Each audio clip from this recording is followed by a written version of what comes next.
एक मर्तबा एक शख्स अल्लाह के प्यारे नबी हजरत मोहम्मद सल्लल्लाहु अलैहि वसल्लम की बारगाह में हाजिर हुआ और अर्ज करने लगा, या रसूल अल्लाह, मुझसे एक बहुत बड़ी गलती हो गई। मैंने रोजे की हालत में अपनी बीवी के साथ हमबिस्तरी कर ली है। अब मैं क्या करूं? उसके बाद अल्लाह के नबी ने उस शख्स के साथ जो किया उसको जानकर यकीनन आपको हैरान और परेशान रह जाओगे। इसलिए इस वीडियो को आखिर तक जरूर देखें और मेहरबानी करके वीडियो को एक लाइक जरूर कर दें। वीडियो को लाइक करने से होता यह है, वीडियो के वायरल होने के चांस बढ़ जाते हैं और ज्यादा से ज्यादा लोगों तक पहुंचती है। और हो सके तो इसे आगे शेयर भी कर दें ताकि रमजान के महीने में ये अहम बात ज्यादा से ज्यादा मुसलमान भाई बहनों तक पहुंचे। तो चलिए दोस्तों, जैसा कि आप सभी लोग जानते हो कि रोजे की हालत में बीवी के साथ हमबिस्तरी करना जायज नहीं है, यानी कि रोजे की हालत में खाना पीना और बीवी से मिलना जैसे जायज काम भी नाजायज हो जाते हैं। लेकिन इसका मतलब ये नहीं है कि आप पूरे महीने ही बीवी के साथ हमबिस्तरी नहीं कर सकते। आप इफ्तार के बाद से लेकर सहरी के वक्त तक ऐसा कर सकते हो। सिर्फ रोजे की हालत में आप बीवी के साथ हमबिस्तरी नहीं कर सकते। एक मर्तबा एक शख्स अल्लाह के प्यारे नबी हजरत मोहम्मद सल्लल्लाहु अलैहि वसल्लम की बारगाह में हाजिर हुआ और आकर बेतहाशा रोने लगा।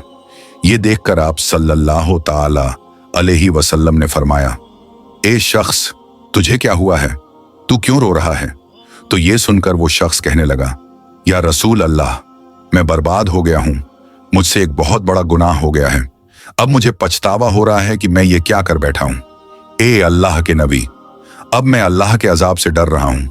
आप मुझे कुछ ऐसा फरमा दीजिए कि मेरी बख्शिश हो जाए और मेरा ये गुनाह माफ हो जाए।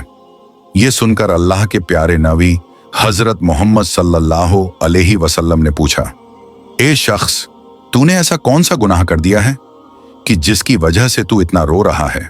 तो ये सुनकर वो शख्स कहने लगा, या रसूल अल्लाह सल्लल्लाहु ताला अलैहि वसल्लम, मैंने रोजे की हालत में अपनी बीवी के साथ हमबिस्तरी कर ली है। यानी कि मैं रोजे की हालत में था और मैंने अपनी बीवी के साथ हमबिस्तरी कर ली। तो ये सुनकर अल्लाह के नबी सल्लल्लाहु अलैहि वसल्लम गमजदा हो गए और फरमाने लगे, ऐ शख्स, तूने ये क्या कर दिया? क्या तुझे मालूम नहीं कि रोजे की हालत में बीवी के साथ हमबिस्तरी करना जायज नहीं है? तो ये सुनकर वो शख्स कहने लगा, या रसूल अल्लाह, मुझे मालूम तो था मगर मैं अपने नफ्स पर काबू ना कर सका और मुझसे बहुत बड़ी गलती हो गई है। अब आप मेरे लिए कुछ ऐसा फरमा दें कि मेरी बख्शिश हो जाए। ये सुनकर अल्लाह के प्यारे नबी हजरत मोहम्मद सल्लल्लाहु अलैहि वसल्लम ने फरमाया, ऐ शख्स, तूने बहुत बड़ा गुनाह किया है। अब तुझे इसका कफ्फारा अदा करना होगा। वो शख्स पूछने लगा, या रसूल अल्लाह, इसके लिए मुझे कौन सा कफ्फारा अदा करना होगा? तो अल्लाह के नबी सल्लल्लाहु ताला अलैहि वसल्लम ने फरमाया, ऐ शख्स, इसके लिए तुझे एक गुलाम को आजाद करना होगा। यानी कि तुम किसी एक गुलाम को खरीदो और उसे आजाद कर दो। तुम्हारे इस गुनाह का यही कफ्फारा होगा।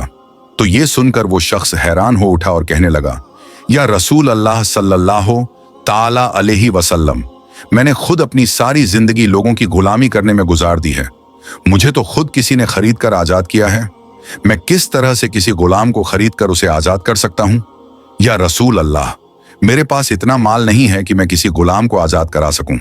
यह सुनकर अल्लाह के प्यारे नबी हजरत मोहम्मद रसूल अल्लाह सल्लल्लाहु ताला अलैहि वसल्लम ने फरमाया, ऐ शख्स, चलो कोई बात नहीं, अगर तुम किसी गुलाम को आजाद नहीं करवा सकते हो तो तुम ऐसा करो, तुम लगातार 60 रोजे रख लो। मगर याद रखना, रोजे लगातार होने चाहिए, बीच में एक भी रोजा नहीं छोड़ना चाहिए। अगर बीच में कभी कोई एक रोजा छूट जाए तो फिर से तुम्हें पूरे 60 रोजे रखने होंगे।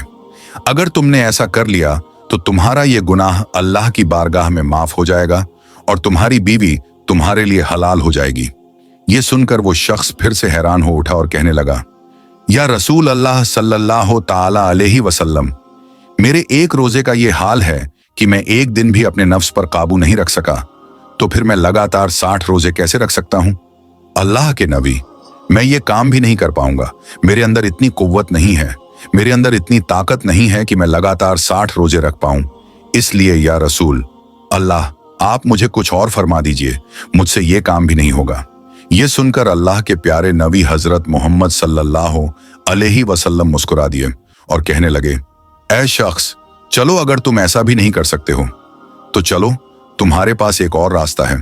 अगर तुम किसी गुलाम को आजाद नहीं करा सकते और अगर तुम लगातार 60 रोजे भी नहीं रख सकते तो तुम ऐसा करो, 60 मिस्कीनों को यानी कि 60 गरीब लोगों को पेट भरकर खाना खिला दो।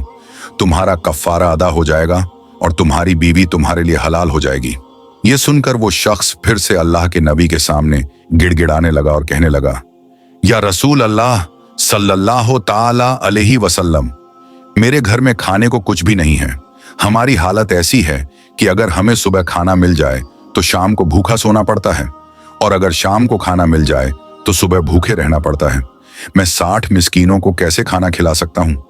ये सुनकर अल्लाह के नबी सल्लल्लाहु ताला अलैहि वसल्लम ने फरमाया, ए शख्स, अगर तुम्हारी ताकत 60 मिस्कीनों को एक साथ खाना खिलाने की नहीं है तो तुम ऐसा करो, रोज एक मिस्कीन को खाना खिला दिया करो।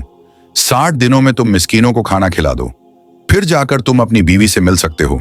मगर याद रखना, जब तक तुम 60 गरीब लोगों को खाना नहीं खिला देते तब तक तुम अपनी बीवी के पास नहीं जा सकोगे। तो ये सुनकर वो शख्स हैरान हो उठा और कहने लगा, या रसूल अल्लाह सल्लल्लाहु ताला अलैहि वसल्लम, मेरे घर में तो एक वक्त का भी खाना मौजूद नहीं है, फिर मैं कैसे 60 मिस्कीनों को खाना खिला सकता हूँ? मुझसे ये काम भी नहीं होगा। ये सुनकर फिर अल्लाह के नबी हजरत मोहम्मद सल्लल्लाहु अलैहि वसल्लम ने फरमाया, फिर तो कोई और ऑप्शन भी नहीं बचा, तुम्हें इन्हीं कामों में से किसी एक को करना होगा। ये सुनकर वो शख्स अर्ज करने लगा, या रसूल अल्लाह सल्लल्लाहु ताला अलैहि वसल्लम, मेरे अंदर इन तीनों कामों को करने की ताकत नहीं है। आप मुझे कोई और रास्ता बताएं कि मेरा ये गुनाह माफ हो जाए। ये देखकर फिर आप सल्लल्लाहु ताला अलैहि वसल्लम ने फरमाया, चलो, मैं तुम्हारे लिए सहायता का इंतजाम करवाता हूं। फिर अल्लाह के नबी खड़े हुए, सामने बहुत सारे लोग बैठे थे। आपने उन लोगों से मुखातिब होकर फरमाया, अपने इस भाई की मदद करो, इसने रमजान के महीने में रोजे की हालत में ऐसा ऐसा काम कर दिया है। अब इसके पास कफ्फारा अदा करने के लिए कुछ भी नहीं है।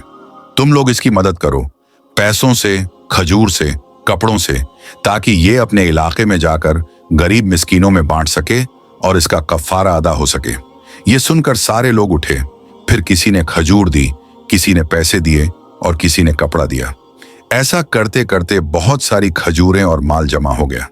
ये देखकर फिर अल्लाह के नबी सल्लल्लाहु ताला अलैहि वसल्लम ने फरमाया, ऐ शख्स, इन्हें ले जाओ और अपने कबीले में, अपने इलाके में जो गरीब और मिस्कीन लोग हैं उनमें इन्हें बांट दो। तुम्हारा गुनाह माफ हो जाएगा और तुम्हारी बीवी तुम्हारे लिए हलाल हो जाएगी। ये सुनकर वो शख्स कहने लगा, या रसूल अल्लाह सल्लल्लाहु ताला अलैहि वसल्लम, क्या सच में मुझे इसे गरीबों में बांट देना चाहिए? अल्लाह की कसम, या रसूल अल्लाह, मेरे पूरे गांव में, मेरे पूरे इलाके में मुझसे बड़ा गरीब कोई नहीं है। ये सुनकर सारे सहाबाए इकराम रजी अल्लाहु ताला अन्हु हंस पड़े और अल्लाह के नबी सल्लल्लाहु ताला अलैहि वसल्लम भी मुस्कुरा दिए। फिर आप सल्लल्लाहु अलैहि वसल्लम ने फरमाया, अच्छा, अगर तुम्हारे इलाके में तुमसे बड़ा कोई और गरीब नहीं है तो फिर तुम ऐसा करो, जाओ और इसे खुद खा लो और अपने बच्चों को भी खिला दो। तुम्हारा कफ्फारा अदा हो जाएगा और तुम्हारी बीवी तुम्हारे लिए हलाल हो जाएगी। दोस्तों, इस तरह से इस्लाम हर बात का रास्ता निकालता है, यानी कि इस्लाम में हर मसले का हल मौजूद है। इसीलिए तो कहते हैं कि इस्लाम सबके लिए है, चाहे अमीर हो या गरीब, इस्लाम सबके लिए बराबर है। सब इस्लाम पर अमल कर सकते हैं। गरीब भी इस्लाम पर अमल करके जन्नत हासिल कर सकता है और अमीर भी अपनी दौलत का ज़कात देकर और सदका देकर दौलत का सही इस्तेमाल करके जन्नत हासिल कर सकता है। इसीलिए तो अल्लाह पाक ने इरशाद फरमाया है कि जो कोई इस्लाम को छोड़कर दूसरा रास्ता अख्तियार कर लेता है उसे कभी माफ नहीं किया जाएगा, क्योंकि अल्लाह ने इस्लाम में जो खासियत रखी है वो किसी और धर्म में नहीं रखी। इसीलिए कुछ धर्मों में जन्नत को पाने के लिए गरीब होना जरूरी समझा जाता है, मगर इस्लाम सबके लिए है। इस्लाम में अमीर भी अमल करके जन्नत पा सकता है और गरीब भी अमल करके जन्नत हासिल कर सकता है। भाई, वीडियो को बनाने में बहुत मेहनत लगती है, कम से कम आप इस वीडियो को लाइक करके शेयर जरूर करें